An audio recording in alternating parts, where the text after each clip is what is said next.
The man in the middle of an Amber Alert last night is still on the run right now after allegedly abducting 2 kids. Julian Early is accused of abducting his girlfriend's 1-year-old daughter, then breaking into the home where his 2-year-old daughter was and taking her, which eventually triggered an Amber Alert. The Cuyahoga Emergency Communications System says the second little girl was taken by her father at about 5:30 p.m. yesterday evening. However, that Amber Alert, it did not go out until after midnight. So we are asking the questions. Why did it take so long? Our Kaitor K is live here in studio now with more on this. Kaitor, you asked the questions. What did you learn today?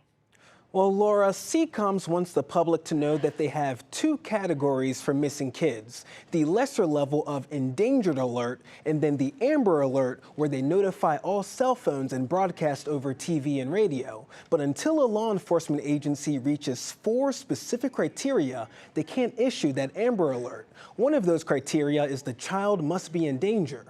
Newburgh Heights Police Chief John Majoy, who is also chairman of the Northeast Ohio Amber Alert Committee, spoke to us today on behalf of CECOMS and says they don't know the details with the missing girl that Cleveland police were looking for last night, but assumes if it took 7 hours for them to request an Amber Alert, then it must have taken time to reach that level of emergency.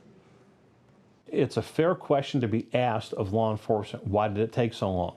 But what's not fair is to automatically assume that they were sitting on their hands and not doing their job. Before the finger gets pointed at law enforcement, you have to understand that we want law enforcement to do a very comprehensive investigation before they ring that bell, because once the bell is rung, you cannot unring it. And it's really critical that they have all that information. And so this is what looks to be a delay. Like, why did it take so long? Well, we need to be sure. We've asked Cleveland police for more details on the timing of their Amber Alert request. They say they'll have an answer for us soon. Now, tonight at 6, we'll tell you how many times CECOMS has issued an Amber Alert over the last decade and just how far-reaching that alert is. Laura? All right, Kaitor K live for us in the studio. Kaitor, thank you.